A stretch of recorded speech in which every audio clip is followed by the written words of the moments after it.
ज़ुल्हज्जा इस्लामी कमरी कैलेंडर का 12वां और आखिरी महीना है। ये इन 4 महीनों में से एक है जिन्हें अल्लाह ताली ने हुर्मत वाले महीना, इसे हुर्मत वाला महीना करार दिया गया है। लफ्जी तौर पर इसका मतलब हज वाला महीना है, क्योंकि इसी माह में हज का फरीजा अदा किया जाता है। ज़ुल्हज्जा का महीना इस्लामी साल का इंतहाई बाबरकत महीना है, जिसकी अहमियत दर्ज झेल नुकात से वाज़े होती है। ज़ुल्हज्जा के पहले 10 दिन साल के बेहतरीन दिन हैं, जिनकी फजीलत का जिक्र कुरान और हदीस में मिलता है। अल्लाह ताली ने सूरह फजर में 10 रातों की कसम खाई है, जिससे मुराद ज़ुल्हज्जा की पहली 10 रातें हैं, और नबी करीम सल्लल्लाहु अलैहि वसल्लम ने फरमाया कि इन दिनों में किए गए नेक आमाल अल्लाह को बहुत महबूब हैं। इस महीने में चंद अहम तरीन दिन और आमाल दर्ज झैल हैं। यौम उर्फा बाट, ये हज का सबसे अहम दिन है। जो लोग हज पर नहीं हैं, उनके लिए उस दिन का रोज़ा रखना गुज़िश्ता और अगले 1 साल के गुनाहों का कफ़ारा बन जाता है। ईद उल अज़हिया 10 ज़ुल्हज्जा को मनाई जाती है। उस दिन मुसलमान ईद की नमाज अदा करते हैं और हज़रत इब्राहीम अलैहिस्सलाम की सुन्नत पर अमल करते हुए कुर्बानी करते हैं।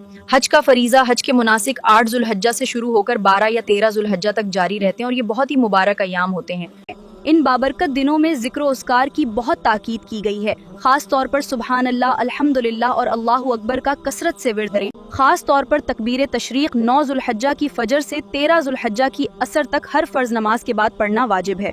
रोज़े पहले 9 दिनों के रोज़े रखना मुस्तहब है, खास तौर पर 9 ज़ुल्हज्जा का रोज़ा। सदका व खैरात, इन अय्याम में ज़्यादा से ज़्यादा गरीबों की मदद करना और नेकी के काम करना।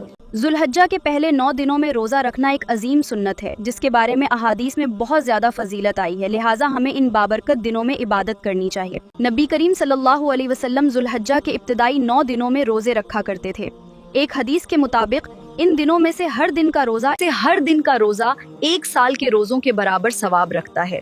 यौम उर्फा का रोज़ा, ये इन तमाम रोज़ों में सबसे, सल्लल्लाहु अलैहि वसल्लम ने फरमाया कि अरफा के दिन का रोज़ा गुज़श्ता 1 साल और आने वाले 1 साल के गुनाहों का कफ़ारा बन जाता है। और कुर्बानी हर उस मुसलमान पर वाजिब है जो साहिब नसाब हो, यानी उसके पास ज़रूरत से ज़ायद उतना माल हो जो ज़कवात के नसाब को पहुँचता हो। कुर्बानी का वक्त 10 ज़ुल्हज्जा की नमाज ईद के बाद से शुरू होता है और 12 ज़ुल्हज्जा के गुरूब आफ्ताब तक रहता है। कुछ फ़क़ही मसालिक के नज़दीक ये 13 ज़ुल्हज्जा तक भी जायज़ है। जानवर तंदुरुस्त और हर किस्म के ऐब से पाक होना चाहिए, और उम्र के लिहाज से बकरा या बकरी कम से कम 1 साल, गाय या भैंस 2 साल और ऊँट 5 साल का होना ज़रूरी है। गोश्त की तकसीम का मुस्तहब तरीका ये है कि उसके 3 हिस्से किए जाएं। एक हिस्सा अपने घर के लिए रखें, एक हिस्सा रिश्तेदारों और दोस्तों में तकसीम करें और एक हिस्सा गरीबों और ज़रूरतमंदों के लिए।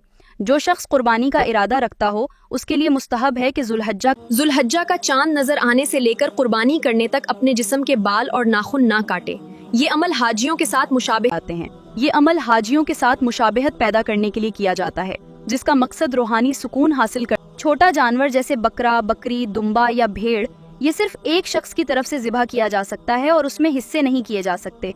जब बड़ा जानवर जैसे गाय, बील, भैंस या ऊंट में ज़्यादा से ज़्यादा 7 हिस्से हो सकते हैं, यानी 7 अफराद मिलकर एक बड़ा जानवर खरीद सकते हैं। शर्त यह है कि किसी भी शरीक का हिस्सा 7वें हिस्से से कम ना हो। तमाम शरीक अफराद की नीयत कुर्बानी या अकीका की होनी चाहिए। अगर एक भी शरीक सिर्फ गोश्त खाने की नीयत से शामिल हुआ तो किसी की भी कुर्बानी नहीं होगी। बड़े जानवर में कुर्बानी के हिस्सों के साथ अकीके का हिस्सा भी रखा जा सकता है।